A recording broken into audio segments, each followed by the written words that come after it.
This is Today with Justin Webb in Washington, D.C. and Nick Robinson in Jerusalem on a morning when it feels like the world is changing and changing fast. On this very significant day, we thought we'd come to the Midwest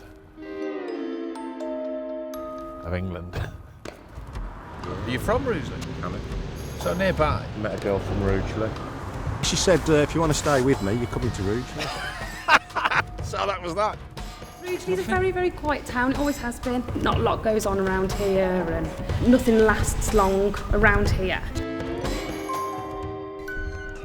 Now, you know what people say about town centres? They say it's all finished. No, it's Forget not. it. It's not. It's all gone. No, it's not at all. Everyone shops online That's now. nonsense. People want to see things and feel things. The lady's just been in this morning. She says, I can't put my battery in my smoke alarm. Is there any chance? Of course we can. Yeah, let's do that. And you can't get that online. Well, it's easier for Amazon to be in business than it is for you. I mean, the thing is, I'm worried about the rates going up. The Labour government are on about putting them back up again. I mean, that is going to be a stinger if that really does happen. Hello. Best shop in Rugeley. So we're social beings, right? We're social beings and we like to socialise.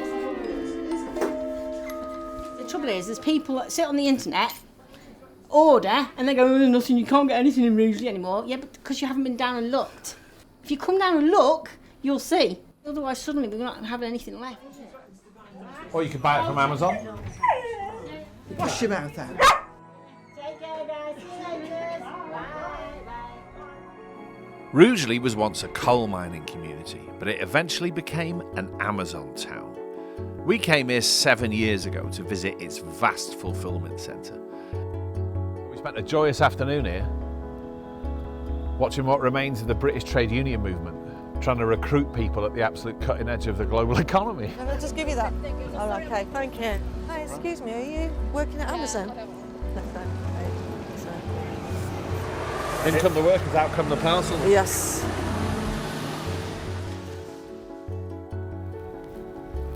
But in 2023, Amazon announced they were closing it and going elsewhere.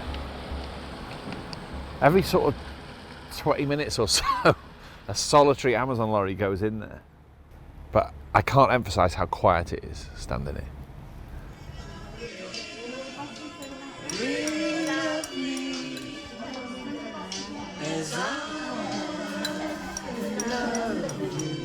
What do you miss? Lords.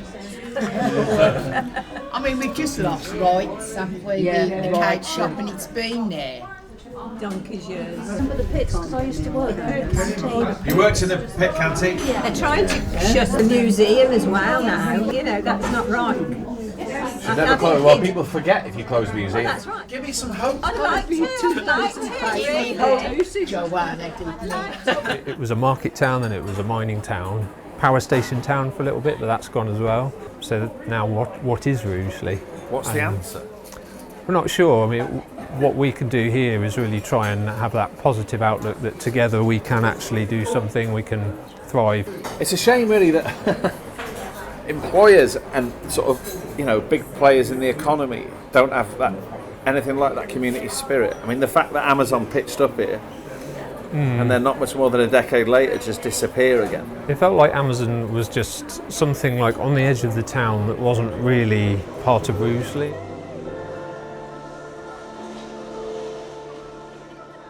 No one's working for Amazon in Rugeley. No one notices.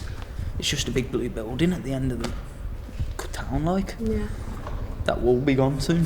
This play group is about the only thing that we've got for her. They need to think more of young people. Do you remember it being better at any point? Yes, when I was younger. And when was that? That's rude. But I'm curious. About 18 years ago. It was a lot better. There was stuff to do, and I think everybody rallied around a bit more for each other as well. And They were nice, close to each other. Now it's like, so I know you down the street, you get an head nod and that's it, you go about your day. No one's really asked about talking to each other, or yeah. it's just stay in your bubble, go about your day. When the government changed, which it did over the summer, did that make you feel any different about the future or the chance of maybe something happening that was different? Or? No. It's just false hopes from everyone, isn't it? we don't expect anything out of what we're told. And if a Donald Trump type figure came along and said, make Britain great again, what would you think about that? This Say, is when where was it great? we've got different opinions. See, I kind of like what he's doing. Do And you? I wish more would be put in to the UK with it all, yeah. I think we need someone with a bit more of an oomph about them. Last question. What do you think about Donald Trump? Did you want to walk out or what?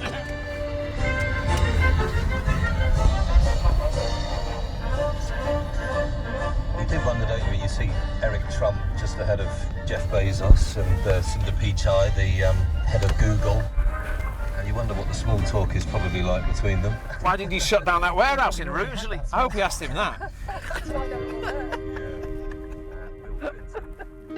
Today is the inauguration of Donald Trump as American president. He's the again. man. He's the man. He's the man? Yeah. No, but not everything, but he's the man. Why is he the man? Because he's reckless. He's reckless. Yeah, he does what he talk, yeah, what he says. Not like other politicians. You're gonna do this and then not, and hiding. He says you're gonna put the economy something.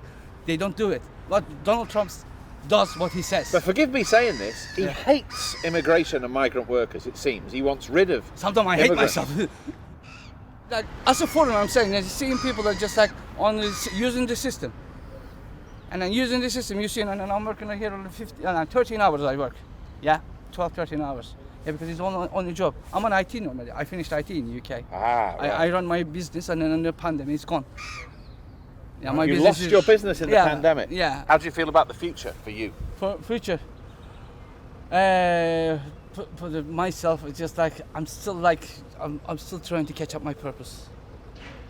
You know what I mean? I want to do it, but I cannot still not get it under because I have to wake up in the morning 7 o'clock, and then I have to work all day to survive and pay my rent. How many hours are you working in a day? 12 hours. Wow. Yeah. I hope you find your purpose. Yes. I mean it, yeah, it is there, but I'm just like cannot catching up with it.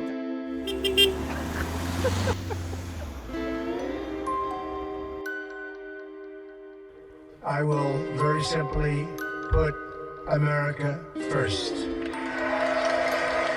I didn't really read it that loud.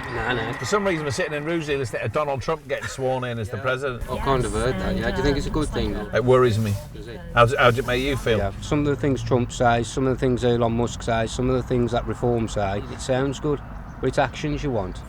You know, you want actions in this country. Like I say, 50 years of age, I voted once in my life, and that was Reform UK, because, you know, I'm a man, I'm 15. My dad was in World War II. When my dad left the Navy, he had 3 cement wagons, and he put the concrete in Spaghetti Junction in Birmingham. I want to work, but you know the benefit system. Yeah. I donate 4 days a week. What benefits are you on? Universal credit and that. Wow. I'm a builder. I'm a self-employed builder. I've done it for 35 years. I love my job. As you can see, I've got the van, but it's impossible for me to get to work because nobody's helping me with the kids. Right. Keir Starmer's given something like 300 billion over 10 years to Ukraine. Yet you've got to help people in your own country that fought for wars for you to be in the position you're in, and you're starving them out. You can't get no mental health help, and they're not helping anyone. You know, you're NHS. Do you know what I mean? This is what I'm talking about. Thanks for coming up and chatting to us. Yeah, it's lovely. Great to meet you. I always like to meet new people.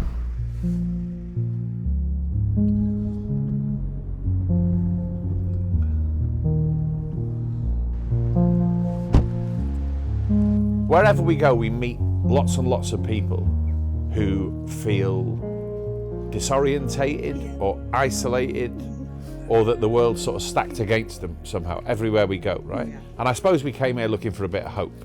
When you're struggling with mental health, coming together as a group, it helps each other to be there, knowing that you're not on your own. This is Jane, who started this group in the pandemic, unsure whether it would transfer to the offline world. But it has, because as modest as it may look, it provides something precious. After the pandemic, I just got used to stopping in and feeling sorry for myself rather than going out and socialising. Facebook's no good. No. Because I'm not out there looking for validation, but Facebook is great for like meeting people like Jane, but in all reality, this is what I needed. For our sins, we're political journalists, really. That's what they call us, right? Not politics. No. But as you know, politics now, particularly in its online form, is very sort of divisive and angry now. Definitely. And this is like the opposite of that. Yeah, we're a lovely group and that we all support each other. Online, on the group, calming, talking, sharing your problems. And this is my first time as well that I've actually come to a coffee morning. And how are you feeling now, right now? I feel good, really good. She is. There is a world out there now for me to see. Every time you look at your phone or switch on your TV at the minute, you just see these sort of large-scale explosions of anger and fury and division, don't you? That's what this week's been like. And they're huge, you know. They have a global audience. And then you come here and these very small human-sized things are happening. They're almost without knowing it, are the antidote to all that. So much so that when we were in there, I thought it would be sort of indecent somehow to even mention politics. But there is some local political drama today.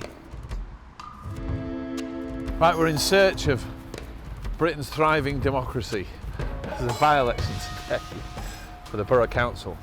It's a chance, perhaps, to see if all the noise around Donald Trump is having any effect on politics over here. Reform UK did pretty well here in the general election, and as you can tell, the excitement from that election has only increased. Excuse me, sir. Excuse me. It's got headphones in. Someone else. You weren't tempted to vote for Reform UK? Just can't stand him, he's a bloody big head. Have you picked up on Elon Musk being involved? He just wants to get his spaceship and not come back, doesn't he? So we had a leaflet yesterday telling us not to vote for Sir to the party. Yeah. Stand against hate, racist reform out of Newcastle under Lyme. I wouldn't have bothered today, I would have just left it. So a leaflet came through your door saying don't do it, and that made you do it? Yeah. Why? But why? What was it Because about I'm the not having somebody telling me that I can't do something. Right. So I went out and did it. When you voted, were you thinking about issues and things you felt strongly about? I voted for this gentleman come round. He's the only person who's been around to canvass. And that's who you voted for? I did. Okay. I promised him I would. But in the end, it comes down to sort of half-empty rooms in municipal town hall and the low rustle of ballot papers. Fighting downtown. Oh, I'm always nervous. I'm terrible at counts. Really? Because you never know, do you? And you've worked so hard for it and everything. I've been doing this a long time, you know. And there's quite a lot at stake here. I suppose it's when people feel that they've got no hope or they're looking for an alternative, aren't they? And that's what the Labour Party's meant to be here for. Well, I know. We're trying. Yeah. We've talked a lot in this film about the connection between Donald Trump-style politics and loneliness and isolation. It's got to be said the Reform UK candidate here is looking rather lonely and isolated himself. This is it, the moment of maximum tension. Casey Hume, Sheila Eileen, Labour Party candidates, 309. Reform UK, 168. And I do hereby declare that Casey Hume, Sheila Eileen is duly elected. If you're going to beat them, if you're going to see off Staffordshire's version of Donald Trump politics, you have to connect with people. That's what we've been doing. We're knocking on the doors and talking to people. We have knocked on hundreds of doors, we've made hundreds of contacts. You don't take anything for granted. That's good. The Reform guy just legged it. Ladies and gentlemen, that concludes our business hour. Hiya, we won. Keep the bed warm for me, darling. Bye. It's always my favourite shot. Come on now. Let you into a little insider secret here. If Reform had won, right, that to some extent was the end in this film. Really would have hit with great fireworks and a big bang, right? But this is not America, and things are still up for grabs, aren't they? But the Labour Party and arguably a lot of the rest of us aren't going to get close to thinking that this sort of politics has gone away until people's lives feel better.